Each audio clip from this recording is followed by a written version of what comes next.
All right, folks, we're gonna bring in Coach Knowles here at the main podium, and I'm gonna send Tommy Eichenberg to the open table in the back. And we will open up the floor here for Coach Knowles. Griffin, raise your hand if you don't mind. Yep, right there.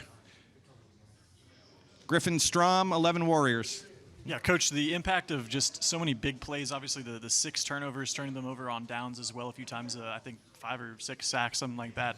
How much did the defense feed off of those huge plays, especially the first snap of the game for them being that interception by Tanner? You know, we've just been trained. We had a great week of practice.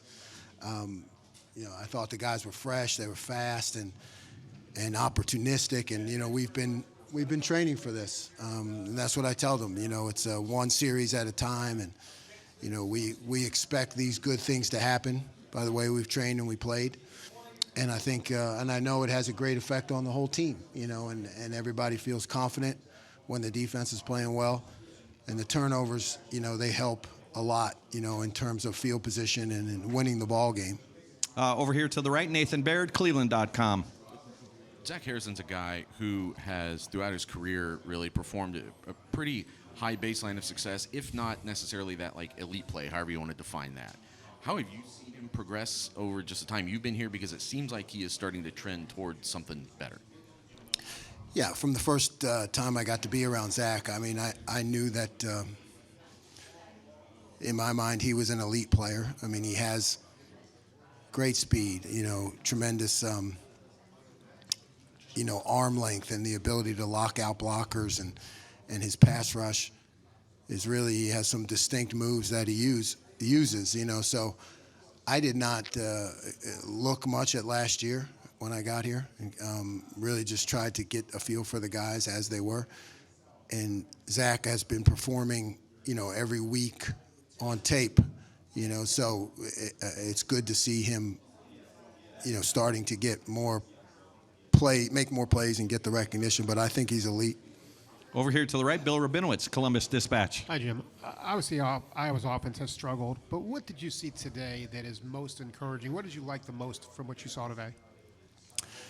I liked, again, it continues to me to be our run fits, right? The ability to stop the run comes first. Until that last play with the twos, I thought all of our fits were strong. We're in the right place. We're able to do some things with multiplicity, and guys understand. They know where the ball is going to go, and they show up. So it starts there with the run fits to me. And then I thought some of our disguises were better. Some of our reads on routes, as you saw, that result in interceptions. So I like the way our back end is getting a feel for the different coverages that we implement. Over to the right, Austin Ward, Rivals, 97.1 The Fan. Jim, you've been there for all of Tanner's development. At what point in his career did you feel like more often than not he would be in the right spot like he seemed to be today for a couple key ones? Yeah, he's always been a very heads-up player, always very coachable in terms of understanding the game plan and the scheme we're going to face. But, I saw him really take off last year in terms of playing with the confidence, because it takes a lot of confidence to do some of the things that he does. And then, the fact that he came here just showed me he wanted to even elevate his game even more. And, and it's great to see him making plays. He understands the scheme, and he knows what to do, and he's talented. Second row right, Joey Kaufman, Columbus Dispatch. Jim, what did you make of your corners today? You got Jordan Hancock back for the first time. Cam Brown didn't start. J.K. got the start in his, or Cam was out. J.K. started in his place. But what did you think of those guys? Yeah, they looked fine to me. I don't think we got tested very often on the edges or downfield, but they were competing the whole game, and I just think it's good to get Jordan back in. He was really on a pitch count type of thing, where we didn't want to get him too many reps as we bring him back. But I think he changes things and just adds to the competition and gives us a lot more depth. And I think the other guys play a lot freer too when he's around. Over here to the right, Spencer Holbrook, Letterman Row. Jim, you guys weren't playing the best offense in the country, but It seems like you guys took care of business, only gave up 3 points. Is there something to be said for a defense to be able to take care of business when you know the opponent doesn't have the best offense? And do you feel like you guys did that today? Yeah, we don't discriminate. You know, it's whoever you're going up against. That's who you have to stop. So it is definitely a mentality that I've been preaching to the guys, and they're buying in. It doesn't matter what the score is, who we're playing. You know, are we going to operate with the mentality of going out there and stopping them every time? So, you know, if we're playing with that kind of mentality, and their offense is struggling, you see us rise up. You know, and the time's going to come when we're going to need that mentality when the game is close. Over here to the right, Cameron Teague Robinson, The Athletic.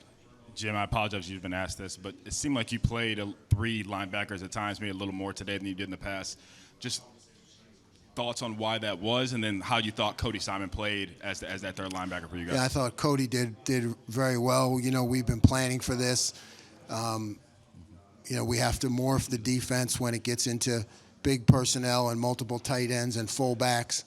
And, you know, Cody is the guy. He's earned that right by how he's practiced.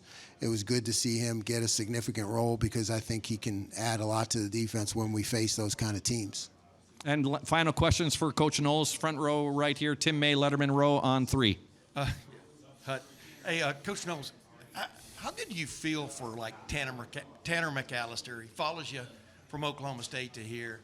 Obviously, 2 picks today, huge, et cetera. And just, you know, is there a sense also that this defense has sort of developed that identity you want? I mean, he was talking about that a little bit a while ago, that you come in against a team like this, you got to shut them down because everybody else has, so to speak. But go ahead. Yeah, no, I mean, you know, Tanner's like a son to me. These guys, you become very close to these guys. So to see him, one, take the challenge, right? There's nothing easy about coming to the Ohio State and him, you know, earning and proving himself all over again. And, you know, it's always good to see someone succeed who you care about, you know, and you know who's put himself on the line. And he's invested a lot in me by coming here.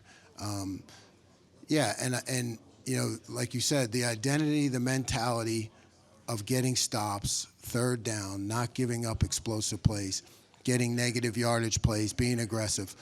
I mean, I think we saw that take a step today. You know, I'm hopeful in terms of the defense continuing to dictate the terms of the game. That's the mentality that we want to have. Great. Coach, thank you very much.